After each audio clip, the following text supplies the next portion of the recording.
Bismillahirrahmanirrahim. Assalamualaikum warahmatullahi wabarakatuh.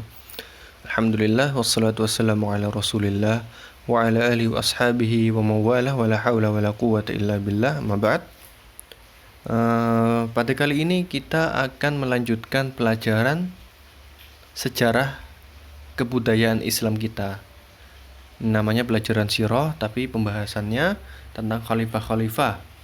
Itu sebenarnya masuk ke pelajaran tarikh. Tarikh itu sejarah Islam. Ya. Jadi Utsman ini, kita melanjutkan ceritanya Utsman ya.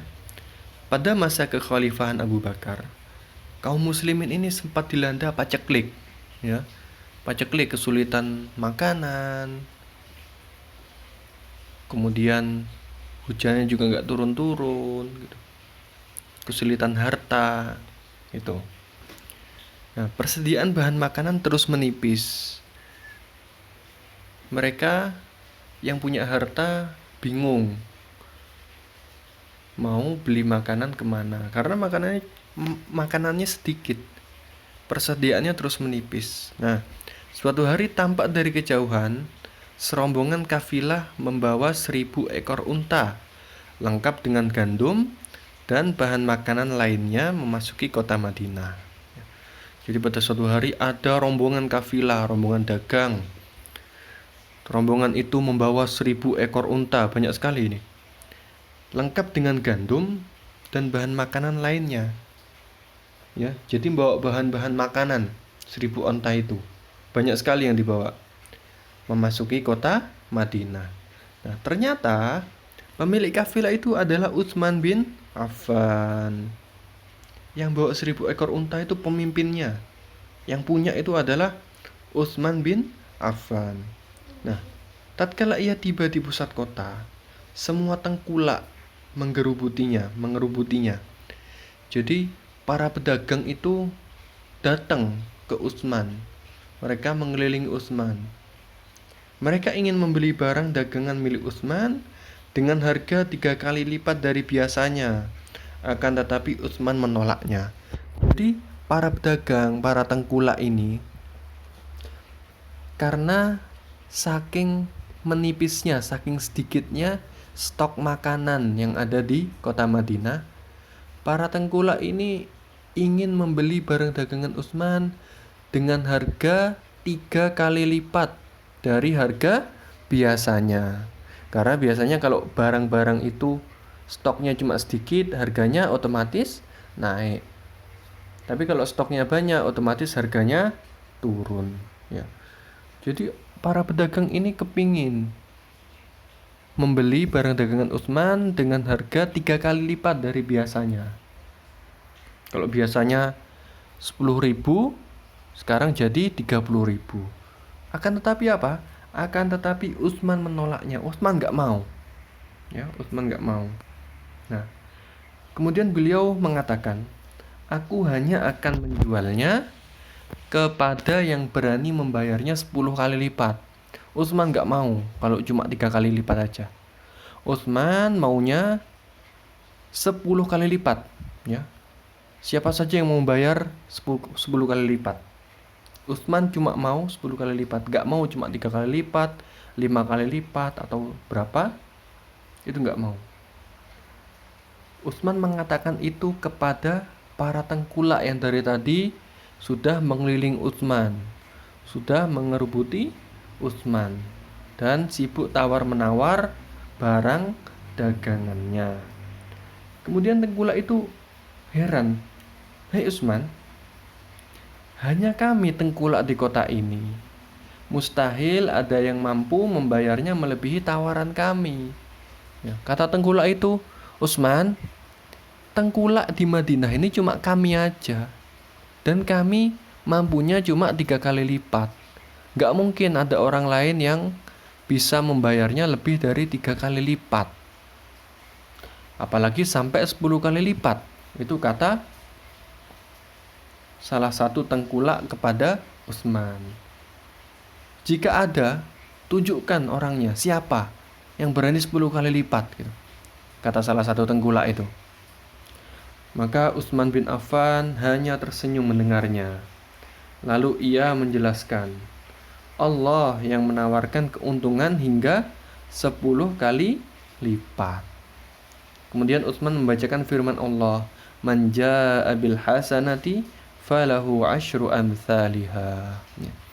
Jadi Utsman ini mengatakan beliau hanya mau menjualnya kepada yang berani membayar dengan 10 kali lipat. Maksudnya adalah beliau ingin menyedekahkan harta itu di jalan Allah.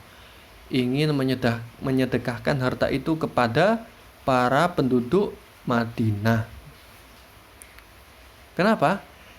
Karena dengan sedekah, dengan menginfakkan harta itu di jalan Allah, maka balasannya itu 10 kali lipat, ya. Jadi orang yang infak, orang yang membawa amal baik, orang yang melakukan amal baik itu balasannya 10 kali lipat dari amalnya, ya.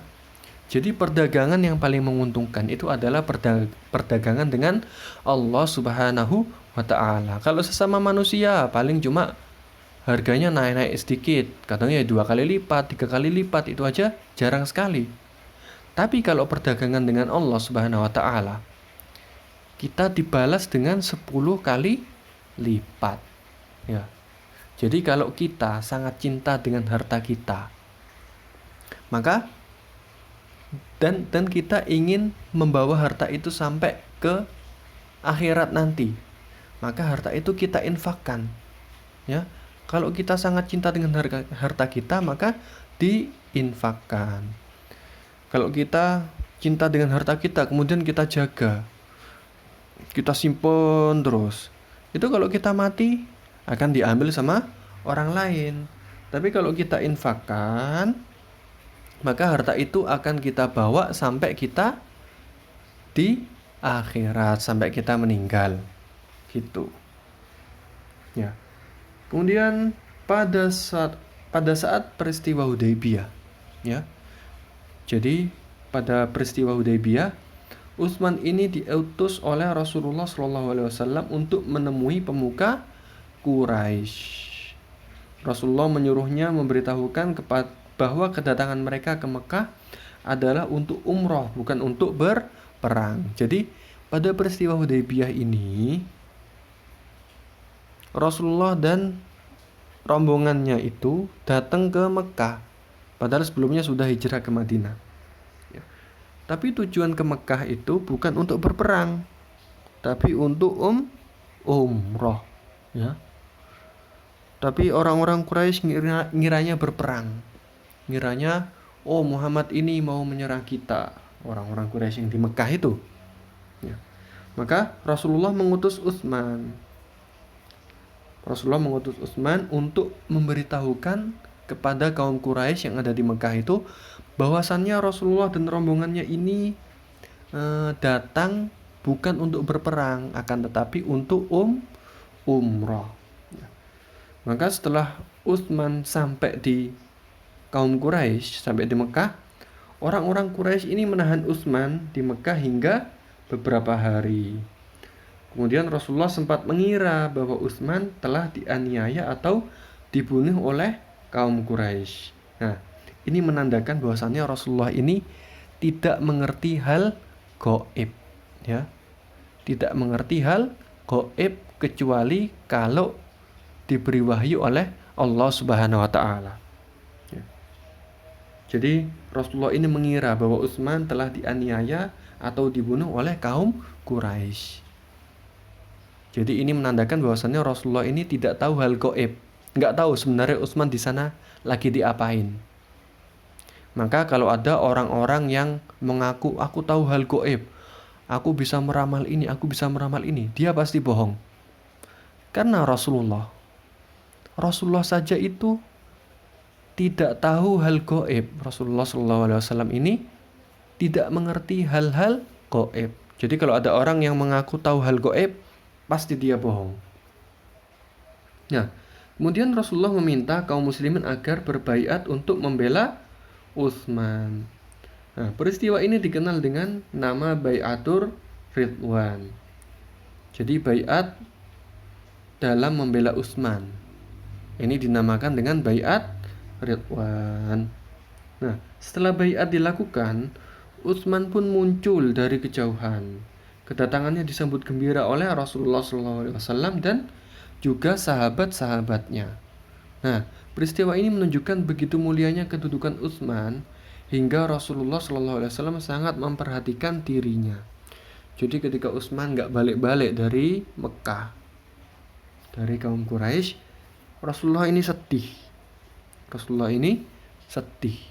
Dan ketika Utsman ternyata datang dari kejauhan, ternyata beliau selamat, ternyata beliau tidak dibunuh atau dianiaya oleh kaum Quraisy, maka Rasulullah dan para sahabatnya ini gembira, sangat senang. Oh, ternyata alhamdulillah Utsman selamat sampai sini. Nah, jadi peristiwa ini menunjukkan begitu mulianya kedudukan Utsman hingga Rasulullah SAW sangat memperhatikan dirinya. Ya. Jadi Ustadz cukupkan sampai sini pelajarannya. Semoga bisa dipahami dan bermanfaat bagi kita semuanya. Kita tutup dengan membaca subhanakallahumma wa bihamdika asyhadu an la ilaha illa anta astaghfiruka wa atubu ilaik.